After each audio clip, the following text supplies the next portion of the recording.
नमस्ते, आप देख रहे हैं एमडी न्यूज। एमडी न्यूज के मेरदर्शन बुलेटिन में आप सभी का स्वागत है। आज के बुलेटिन के साथ मैं हूं निशा। आज भारत के प्रथम प्रधानमंत्री जवाहरलाल नेहरू की पुण्यतिथि पर जगह जगह पर कार्यक्रम किए गए। कार्यक्रमों का आयोजन किया गया, उनको नमन किया गया, क्योंकि उनके जैसा नेता होना बहुत ही मुश्किल है, उनके जैसा प्रधानमंत्री होना बहुत ही मुश्किल है। वो बच्चों से बहुत प्यार करते थे, सभी को एक साथ लेकर चलते थे। आज उन्हीं को लेकर के जगह जगह पर कार्यक्रमों का आयोजन किया गया। मैं आपको दिखाऊंगी। कांग्रेस के वरिष्ठ नेता खेमचंद पहलवान ने भी अपने प्रतिष्ठान पर उनकी प्रतिमा पर माला अर्पण कर उनको नमन किया। साथ साथ आज जो खबर मैं आपको दिखाऊंगी कि मेरठ एक बार फिर से शर्मसार हुआ। नगर निकाय चुनाव के बाद पार्षद और मेयर की शपथ ग्रहण कार्यक्रम समारोह का आयोजन किया गया, जिसमें पार्षद और मेयरों ने जमकर वंदे मातरम को लेकर के काफी झगड़ा किया, जिसमें 2 से ज्यादा पार्षद गिरफ्तार भी किए गए, जिन पर कार्रवाई भी की गई। तो जुड़े रहे मेरदर्शन के साथ, देखते रहे मेरदर्शन। मेरदर्शन समाचारों के इस भाग के प्रायोजक हैं खेमचंद पहलवान, पूर्व सदस्य उत्तर प्रदेश कांग्रेस कमेटी व अध्यक्ष गांधी मार्ग व्यापार संघ मेरठ। आज जो मैं आपको खबर दिखाने जा रही हूँ, वाकई में ही वो बहुत ही शर्मनाक खबर है। मेरठ के लिए बहुत शर्मनाक खबर है कि जहां नगर निकाय चुनाव हुए, बहुत ही सिस्टमेटिक तरीके से नियमों का पालन करते हुए, सुरक्षा का ध्यान रखते हुए नगर निकाय चुनाव किए गए। मेयर और पार्षदों को शपथ दिलाने के लिए कार्यक्रम आयोजित किया गया, लेकिन जो दूसरों की सुरक्षा के दावे करते हैं, यहां पर वही खोखले नजर आए। मेयर और पार्षद जब शपथ ग्रहण कार्यक्रम में पहुंचे तो वहां पर वंदे मातरम न करने को लेकर बहुत से पार्षदों के साथ लड़ाई हो गई। काफी हाथापाई भी हुई, पुलिस ने अपने बल का प्रयोग भी किया और कई पार्षद तो गिरफ्तार भी कर लिए गए। आप देख सकते हैं कि जो जिम्मेदारी निभाने के लिए पहुंच रहे हैं, जिम्मेदारी निभाने का काम कर रहे हैं, अगर वही इस तरीके से लड़ते हुए नजर आएंगे, भेड़ बकरियों की तरह लड़ते हुए नजर आएंगे, तो क्या वे जिम्मेदारियां संभाल पाएंगे? ये बहुत ही शर्मनाक बात है हमारे मेरठ के लिए। तो उस समय पर कुछ ही पार्षदों ने शपथ ग्रहण कार्यक्रम में शपथ ली, बहुत से पार्षद बाकी रह गए, क्योंकि पुलिस की कार्रवाई के लिए उनको गिरफ्तार भी किया गया।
आगे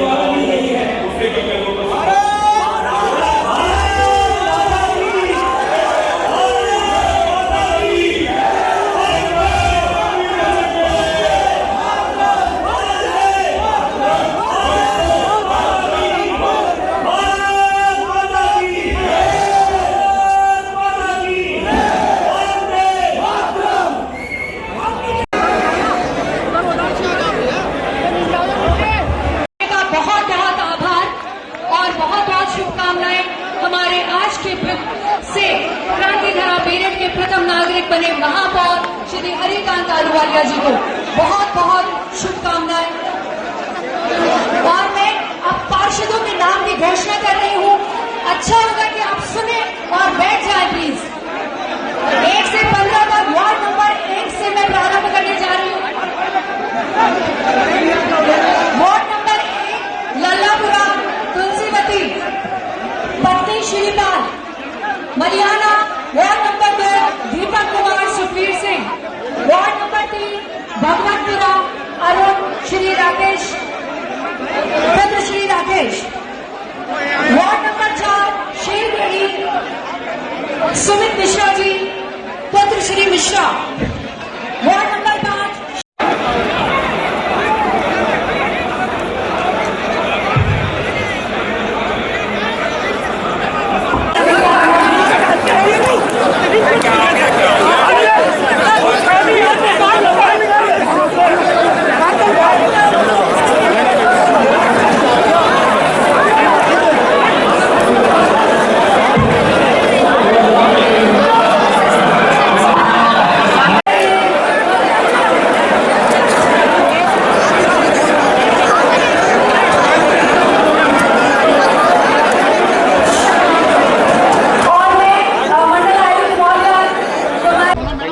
मेरठ महानगर की जनता ने हमें बहुत विश्वास के साथ हमें चुन के भेजा है और एक बार फिर दोबारा मुझे महापौर की गद्दी पे महानगर की जनता ने विश्वास के साथ बैठाया है। तो महानगर की जो मुख्य समस्याएं हैं, मेरठ महानगर का ड्रेनेज सिस्टम, कूड़ा निस्तारण की व्यवस्था, नाले सफाई की व्यवस्था और लाइटों की व्यवस्था, सड़कों में जो कहीं कहीं गड्ढे दिखाई देते हैं उनकी व्यवस्था, इन सभी व्यवस्थाओं को हमें सब पार्षदों के साथ मिलकर देखना है। और हमारे भारतीय जनता पार्टी के हजारों कार्यकर्ता हमेशा सड़कों पे रहे हैं, सड़कों पे जूझते हैं, जनता की हर समस्या का निदान भी करते हैं। तो हम सब मिलकर इस मेरठ महानगर को एक आदर्श और साफ सुथरा महानगर बनाएंगे। नगर निगम की शुरुआत में वंदे मातरम गलत गाया, क्या करें? देखिए, मैं समझता हूँ कि ये अगर उन्होंने ऐसा किया है तो ये शोभा नहीं देता, पर जहाँ तक मेरी समझ कहती है ऐसा उन्होंने इंटेंशनली ऐसा नहीं किया। तो मैं लड़ाई लड़ते आ रहे हैं, आपके कर्मचारी नहीं ऐसा करते, हाँ, तो निगम के अंदर मैं वही बताना तो है ना। हाँ, तो मैं इसको कोई भी सही नहीं मान सकता, ये सही मानने की कोई बात ही नहीं है। मैं भविष्य में उनको इस चीज़ के लिए उन्हें समझाया जाएगा कि ये हमारा राष्ट्रीय गीत है, इसको अच्छे से आगे कभी भी भविष्य में गाएं। इसको देखिए, मैं बताऊं आपको, मैं फिर आपको देखो, जो सच्चाई होती है। जो वंदे मातरम का विरोध करेगा, हमने उनको कभी सदन में नहीं रहने दिया, तो यहाँ क्या रह पाएंगे? पहले मेरी बात सुनो। सदन की न रहने की अगर आप बात करते हैं तो आपके सदन के बीच के भी व्यक्ति के द्वारा गलत गाया गया, उसकी गिरफ्त क्या है? हाँ, तो मैं इस विषय में आपको बताना चाहूँगा, पूरी जानकारी लेकर इस विषय पे बात की जाएगी और उनको अगर उन्होंने इंटेंशनली ऐसा किया है तो कार्रवाई होना तय है। और अगर इंटेंशनली उनसे गलती हुई है, वो गलती मानते हैं, तो गलती मान के तो देखो, सुनो, पहले मेरी बात पूरी होने दो। अगर वो गलती मानते हैं तो उनको हिदायत दी जाएगी कि भविष्य में जब भी कभी वंदे मातरम गाएं तो पहले उसको अच्छी तरह उसका अध्ययन कर लें, तब वो वंदे मातरम गाए।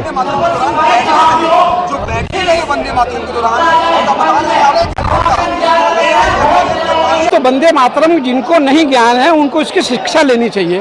भारत में रह के वंदे मातरम का विरोध, भारत में रहते वंदे मातरम आचरण सही ना करना, ये भारत माता का अपमान है, ये देश की 140 करोड़ देवतुल्य जनता का अपमान है।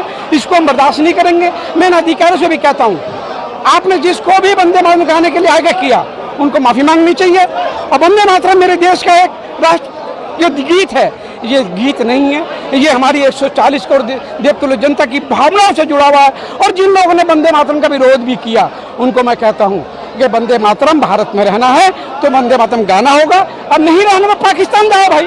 वंदे मातरम में पाकिस्तान अराजक तो कुछ आए, मन से हमने उनको शांत किया, पर वो अराजक तत्व या एक समुदाय के लोग, उन समुदाय को कहता हूँ कि भारत में रहते हो, भारत की खाते हो, अब भारत के ही खिलाफ बोलते हो, भारत में रहते हो, वंदे मातरम का विरोध करते हो।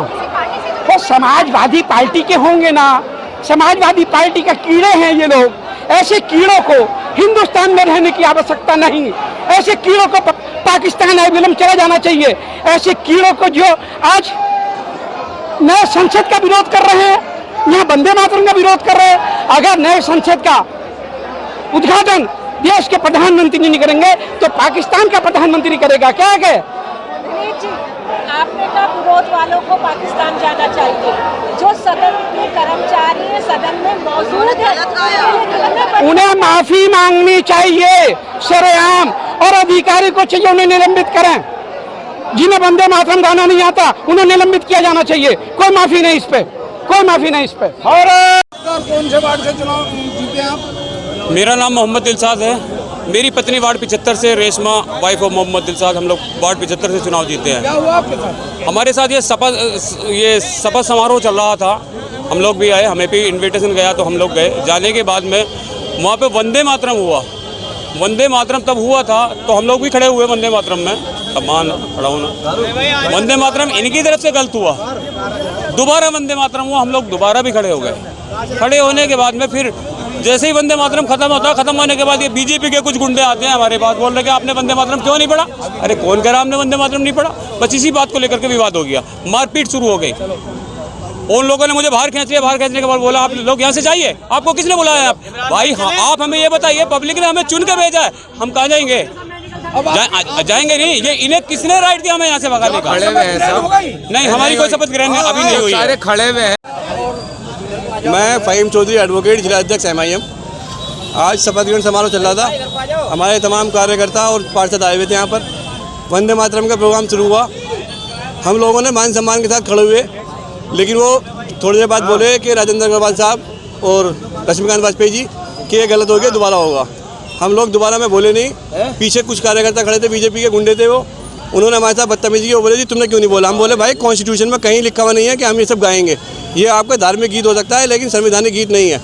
हम राष्ट्रीय गीत वो गाएंगे, सीना चौड़ा करके गाएंगे, हिंदुस्तान जिंदाबाद बोलेंगे, लेकिन आप हमें ज़बरदस्ती नहीं कर सकते हमारे साथ कि हम ये लोग बोलें। तो इतना कहते ही इन्होंने हमारे साथ मारपीट की। और सबसे बड़ी दुर्भाग्य की बात यह है कि जिस वक्त हमारे कार्यकर्ताओं के साथ और पार्षदों के साथ मारपीट हो रही थी, उस वक्त मेयर साहब शपथ ले रहे थे अपनी, कि उनके लिए शपथ लेना जरूरी था। उन्हें ये नहीं दिखाई दे रहा था कि कितना बवाल यहाँ मच रहा है और कार्यकर्ताओं के मारपीट कर रहे हैं, यानी कि ये सब प्री प्लान था और इन लोगों ने जानबूझ के हमारे साथ ये सब कराया था। देखिए अभी लगभग 4 ने लिए, अभी 7 ने नहीं लिए लगभग। अब ये बताओ, देखिए हम उनके खिलाफ मुकदमा करेंगे, सड़क तक जाएंगे, डरेंगे नहीं, घबराएंगे नहीं। सपा वाले भी वहीं मौजूद थे, बसपा वाले भी वहीं थे, कोई हिम्मत नहीं हुई किसी की बोलने की। इन लोगों ने अपने आप को सरेंडर कर दिया भाजपा के सामने। लेकिन हम ऑल इंडिया मजलिस इत्तेहादुल मुस्लिमीन के शेर हैं, मजलिस के सिपाही हैं, ना झुकेंगे, ना डरेंगे, ना पीछे हटेंगे, डट के मुकाबला करेंगे, खुल के मुकाबला करेंगे।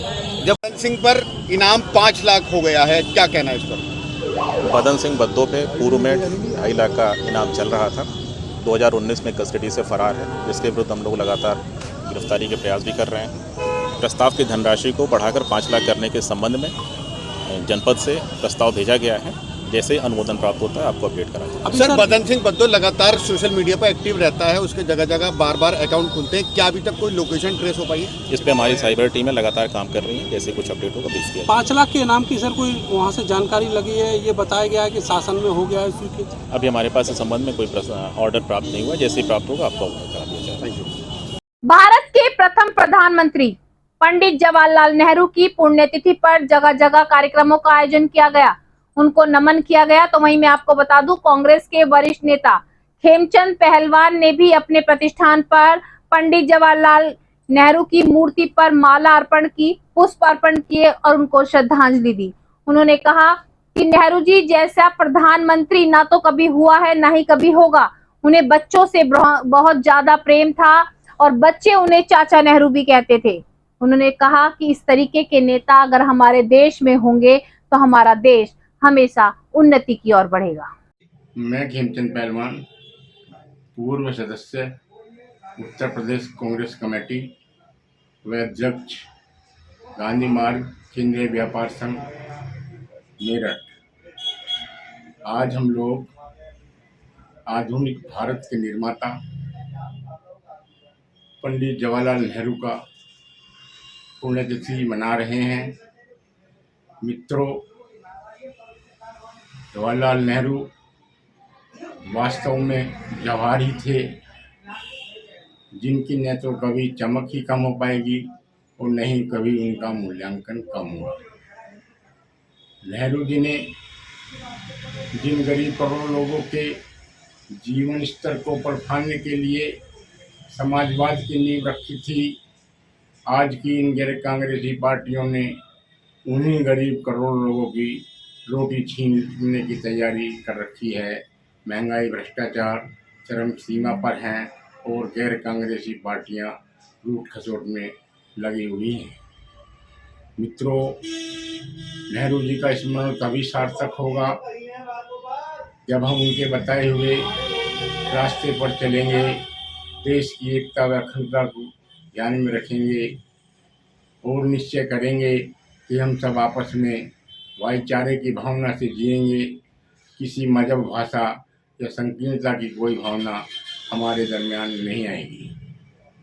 इन्हीं शब्दों के साथ मैं पंडित जवाहरलाल नेहरू को अपने श्रद्धा सुमन अर्पित करता हूँ और उनको करोड़ों करोड़ों बार नमन करता हूँ।